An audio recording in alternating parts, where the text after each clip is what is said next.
as the topic suggests, and may I just request the presentation to come up, we look at the India's evolving travel landscape, right? I heard everyone talking. Let's look at the big picture first and then see the short-term headwinds. Everyone is talking about that, but how do we look at it? How does Rajesh look at it? Besides that, I think you never get a chance to question your own boss. So when Rajesh and Mr. Berry suggested that I can do the chat with Rajesh, I thought it's a great opportunity to ask questions. So, okay, perfect. So let's start.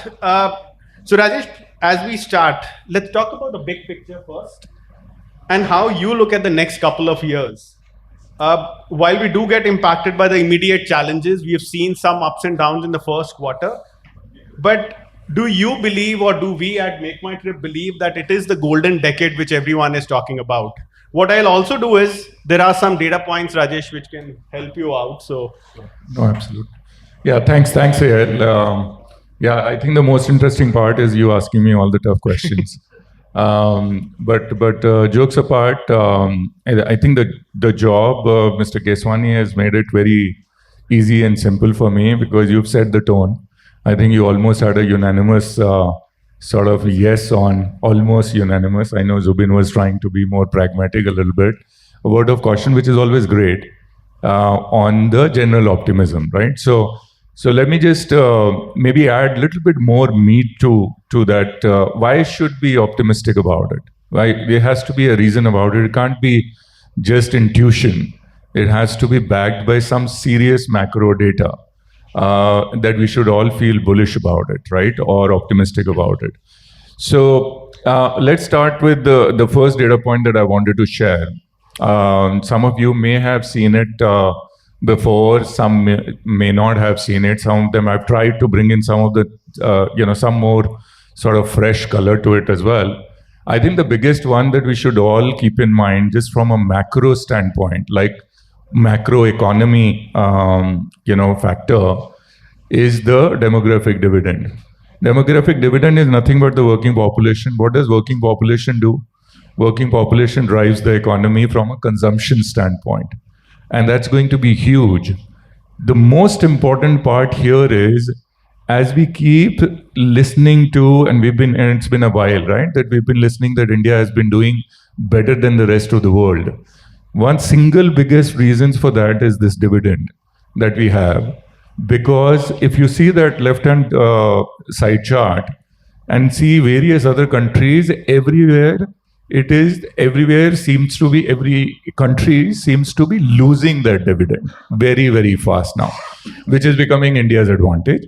The other way of putting that is India is evolving, as JB was trying to say in the earlier panel. We were a underdeveloped economy, getting to a developing economy, or emerging economy, whatever way you want to, or whatever name that you want to give it to. It's basically stages of evolution of the economy only. But this is the one that is going to drive, and you would see Bangladesh, by the way, just behind us in terms of when will the demographic dividend is likely to end. And then there is Brazil. China is just another 5 years ago. Now, China was a great story, and I know China is a bad word, but China was a great story 3 decades ago, 2 decades ago, and increasingly now losing the demographic dividend. So no matter what happens, this is going to stay. And this is and all of this, what I'm going to talk about, at least in the first section, by the way, is going to be a really longish term outlook. It is not necessarily here and now. And we'll talk about here and now, which is the the second sort of part of the conversation. That how do we see headwinds from a short-term perspective, and how should we possibly deal with it? And the other thing that you see along with that on the right-hand side is also equally important. And that is a direct function of overall GDP growth that is happening, that the incomes are rising. But we must understand how incomes are rising and how the consumer cohorts are going to behave. And for that, this data point is very, very important. And you may have heard that, a lot of people talk about, a per capita income benchmark as an inflection point. And I just saw a video day before yesterday, and and WhatsApp, you have, there's all kind of stuff that goes on. Except for the number, everything else was right. I think in that the number was being talked about, per capita income of $3,000 is going to change the game. That I'm not sure is true, especially for our industry. But what is definitely going to change the game is going to be between $5,000 to $10,000, and more so, more than $10,000 annual income. And that is significant cohort and growing. And this is 2019 data and projections for 2030. If you would look at these numbers, these are sizable number of households, which effectively means on an average per household number, if you take 4 members, there are going to be multiplication of 4 consumers or the people who would be spending that household money, right? And today, and this is 2019 data, but if I take today's data, that household between $5,000 to over $5,000 number rather, annual income is about 75 million households, roughly, or between 75 to 100 million households, which effectively means about 350 to 400 million people. That's going to grow to about 170 million households by 2030. And more than $10,000 income, annual income household is going to be about 75 million. Now that is where the discretionary spend, led industries would grow. And it's going to, and I don't think if there is anything, if the demographic dividend is going to play out, of course, everything is going to be a function of executing it well. And if we don't end up messing on the execution on all fronts of the economy, including the reforms, this is going to stay and the incomes are going to rise. The growth rate is going to be 6%. In fact, I was reading one economist the other day, very famous, I quite like reading them. And he was saying the real issue is not about 6% hitting the 6%. The real issue is if we want to be ambitiously meet the 2047 goals defined by the country, then it has to be an 8% growth. And for 8% growth, you need next level of reforms across the board. And if we don't end up doing reforms across the board, which is the part of the execution, then we will suffer. Now, those are the kind of issues that could emerge. But all of that is going to be more related to what are we going to do, how are we going to do, more in the execution domain rather than, sort of macro factors, right? And this chart that you see on the, on this slide on the left-hand side, you will see the discretionary income changing. And people are just going to, out of the total income, if it is 80-20 today in favor of essentials, it's going to become 60-40. So 40% discretionary income of the total income, imagine what can potentially happen. And now marry that with the next graph, that is a 2025 survey globally. Travel turned out to be the number one item where the discretionary spend is getting spent today. In 2025, this is not history. This tells you today's trend. So if you bring all of this together, these are all obviously positive signs on the demand side, right? Which is very, very important. Now, this one is more an interesting trivia, and this will just give you an indication of what's happening. And maybe very relevant for this audience, the premium. Yeah, sure. Absolutely. These are private jet departures, by the way. Hockey stick growth happening on the private jet market, under the radar. I don't think people are realizing this. Under the radar, China was a surprising number here, but it has a different, and I think there are different type of issues in the space because a lot of the airspace is owned by or controlled by military there, and therefore this industry has not really grown. I don't know if anybody can take a wild possible guess on the US private jet market. In terms of just, go wild in your imagination and say how many X more from this number. So, sorry? 5X? It's a 105x of this number, right? So it's just crazy. Now, US is an extreme example because it's a massive number of airports, massive number of, wealthy people, if you will, and therefore private jets.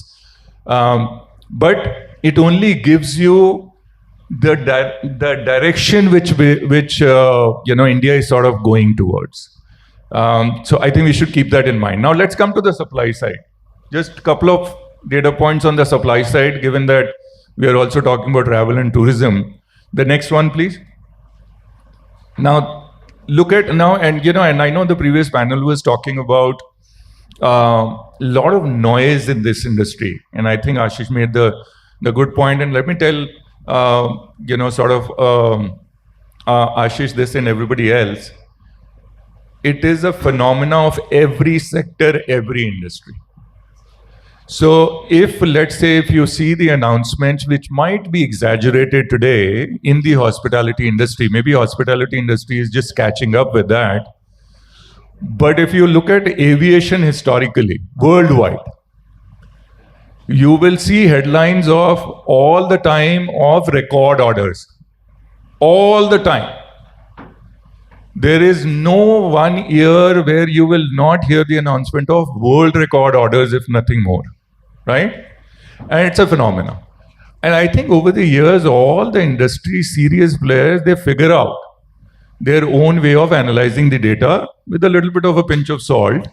And invariably, you would realize across the sector, by the way, our sector was not any different. I mean, given that MakeMyTrip has a 25 years journey, and I had the sort of opportunity to get connected with a lot of the other non-travel e-commerce companies as well, for the last 25 years, there has been tremendous amount of noise. There has been tremendous amount of capital flown into the sector. People talking about building long-term sustainable businesses forever. They thought that venture capitalists thought that the exit could be maybe 5 years. Within 5 years, we will make, a ton of money. They are still making in some 15 years or 20 years. So invariably, what happens is that you made a point, and someone made that point. A very important point. I think it just boils down to timing. Not that it'll not happen. It'll 100% happen, given that the macro drivers are there. It might not be, I would say, 2030 projection. It might be 2035 projections. On actual execution, it might just get delayed. But it'll 100% happen. And I think that's the only difference that plays out invariably in every industry. So you look at the orders, we take it with a pinch of salt also.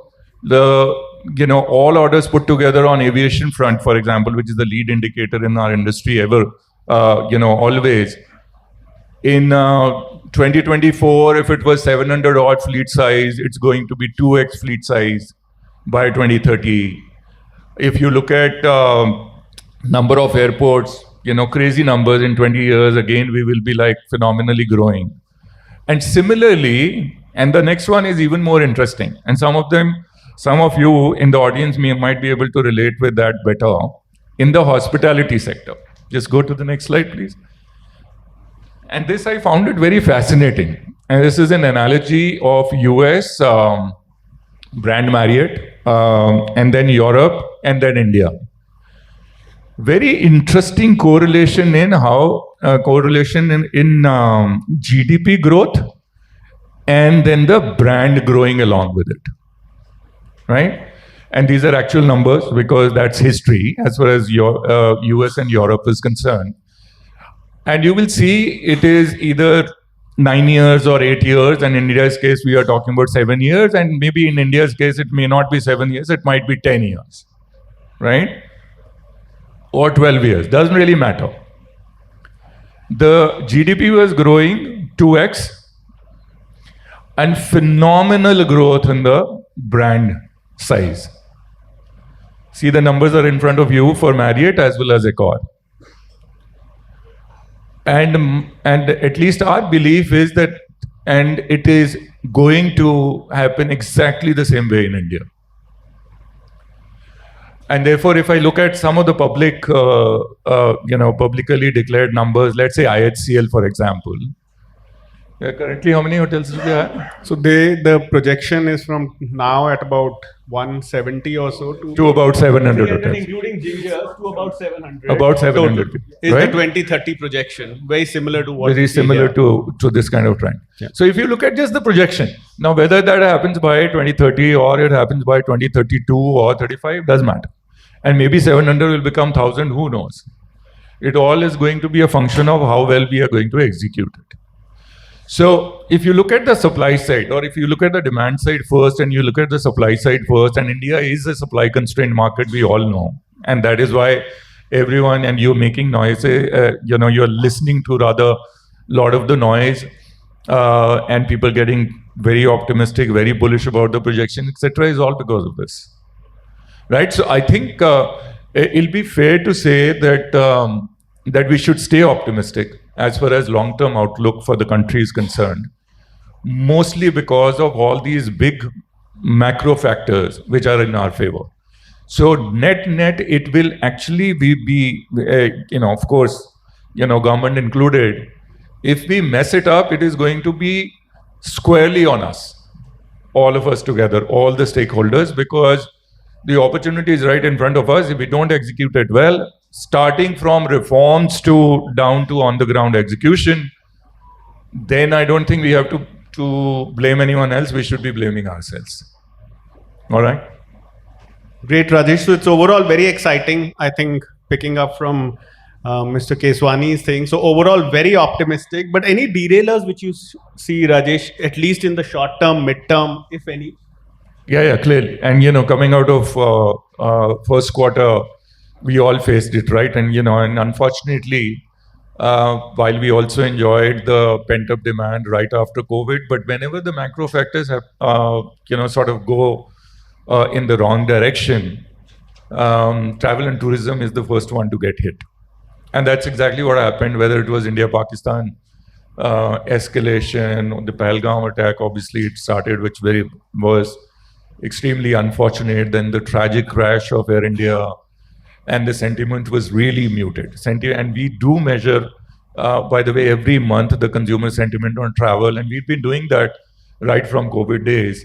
And then you can see sudden drop that happens. The good news is that it's sort of coming back already. As we've realized and we've seen in the past, life goes on, public memory is really, really short, and people start to move on. So I do think there will be, some time. If you really see some of the earnings that are coming out with some of the other sectors, it is sort of giving you some indication of slowdown. And there's a possibility there will be, I think Zubin made that point, there will be cycles. There will be slow cycles. We have learned, I think, over the years in the past how to deal with them, and you will have to be pragmatic, you will have to be prudent there, and manage those down cycles well, because they are likely to be short, but maybe more frequently than what they used to be in the past. That is one area. On the supply side, there are headwinds, especially in the aviation sector. We can clearly see that. But we also at the same time see there are a lot of entrepreneurial spirit in India comes up with many innovative solutions as well. So we look for, and I think the reason for, or the compelling factor for sort of chasing and trying to find the solutions, even if there are sort of constraints which are from two manufacturers that we have in the world, is only because of the demand. Because they see demand and they see opportunity getting missed, and they would figure out whether you have to go look for other countries where there would be planes available, and then you can take them on wet lease, as one example. And there are many others, right? So I think supply side could be one short-term headwind. On the demand side, little bit of slowdown. I think it's just you do have a tariff overhang that's still continuing, which makes it a little bit uncertain for everyone. And then you become conscious, right? So But I think it's going to blow away. Yeah. I think the good part, at least what we saw on our platform, the occupancies did taper off a bit. But the good part is that kudos to everyone here, the ADR still held through. It didn't dip actually, and that shows some resilience for the hospitality industry per se. Rajesh, anything on the customer behavior which you saw over in the last quarter? How things moved across. People not traveling or traveling more, maybe traveling outside, maybe traveling within India. Any big No, absolutely. changes? And a couple of points, and you should talk more because you're closer to it. Um, and very interesting. And again, and I think this is, you'll be amazed how consumers just adapt to the situation and change. So let's say if couple of things that happened in the line, whatever little silver lining was there in the last quarter, because there were headwinds from everywhere. So let's say if the sentiment was a little muted and saying, we are fearful of traveling by air, what should we do? And because we've got a ton of data on our platform, we saw people just taking ground transport options, just picking up their own car. The short-term getaways rose significantly. The shorter sort of say travel picked up. Last minute travel picked up hugely. And people said that not that I'm going to stop traveling, not that I'm going to not go and have relaxed time over the weekend, but maybe I will just not plan or push my sort of relatively longer term holiday plan by a quarter or so till things settle down. Right? A very interesting trend. Like 40-50% of our business started to happen for, nearby accommodation, just, sort of drivable distance, if you will. That was very interesting, specific to this particular quarter that we saw. In any case, India is a very last minute market. We are not great planners. Our AP window is relatively pretty, sort of short. But even on top of that, it became even more shorter. Right, so that was an interesting trend, and then I think the interesting one, and you have the data points on that, is that people have started exploring newer destinations, and I think it was even in the last panel discussion somebody was alluding to, and we do say tier 1, tier 2, tier 3 because of, let's say, more organized brand hotels, and a bridge is a good example of going beyond that as well, and just going into the territory where nobody really was going, and maybe they found their calling there and they did a fantastic job. Every property that they have built is a unique location, great experience, and so on. And you'll be surprised how people are actually exploring newer destinations. So therefore, I think the innovation has to be more in terms of what product will suit that particular market and location. And I think that clearly was coming out in the last conversation as well, as against, just the same approach that you might end up taking in a big city versus, and that's obviously not going to work because that's not going to be either capacity available, nor that kind of demand or consumer interest available for some of those smaller cities. But in terms of when you look at the dispersion, I think it's just going to be a lot more cities in India that are going to be more interesting from or attracting more travel and tourism. You might want to share some of the data. I think I'm getting all the signals from Mr. Berry to wrap it up. So maybe just the last one, Rajesh. Any quick suggestions for people sitting here before we wrap it up? Right. In terms of the last, maybe this is the last session, and a quick summary of what you think. Actually, the kind of audience that I have in front of me, I don't know whether I can give any suggestion to them. This is an August audience. Really, I can see collective wisdom in this room is going to be by an order of magnitude higher than my young age. If you will, but if there is one thing that I tell you, just from at least my observation standpoint, and I know there has been desire to accelerate the expansion really rapidly across the board in the hospitality chains. One model, and maybe I'm still trying to sort of deep dive and understand a little bit more, but I keep questioning whenever I hear about expansion happening, but following that model in this industry, I get a little bit worried. I have some experience in the past before MakeMyTrip, sort of operating in that sort of model, and that is the franchise model, especially in the context of Indian market and the need that the Indian market has and the perception of the hospitality, not only India, that the Asian region has in consumers' mind about what kind of experience that they should see when they visit hotel and any even alternative accommodation, even smaller accommodations. You'll be amazed, even for a smaller budget hotel accommodation, the expectation on experience doesn't go. It gets diluted. Obviously, it is not going to be a 5-star kind of an experience, but within that property, there are certain expectations. So I sometimes worry if we accelerate our expansion plans in the desire to make a monetized brand and make more money, and dilute our experience on the ground, or we don't add as much value to let's say the franchise hotel, in terms of just giving more knowledge, guidance, which is also available in abundance from the thanks to the experience that all the beautiful high scalable, well reputed growth high growth chains have. I'm not sure that's going to be a long-term sustainable model.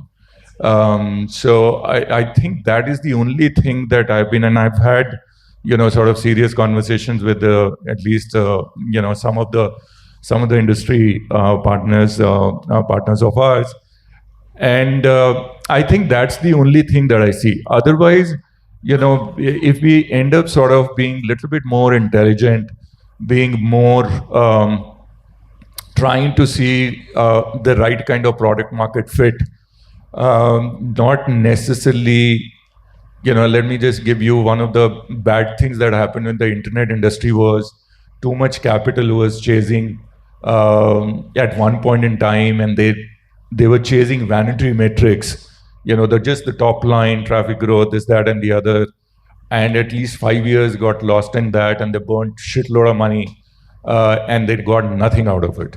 And I don't think this industry would ever end up doing it, because that's a completely different world as well. But even in the brick and mortar model, if we go carefully, we go intelligently, we stay optimistic and bullish, but we go intelligently and creatively to get the right product market fit and the model that should work without diluting the customer experience on the ground. I think that would be the only sort of humble suggestion that I'll have. All right. Okay. Thank you, Rajesh, so for much, the guys. tidbits and words of wisdom. I'm sure everyone gained something out of it. I think that was the last session for you. Thank you, Mr. Berry, for the opportunity.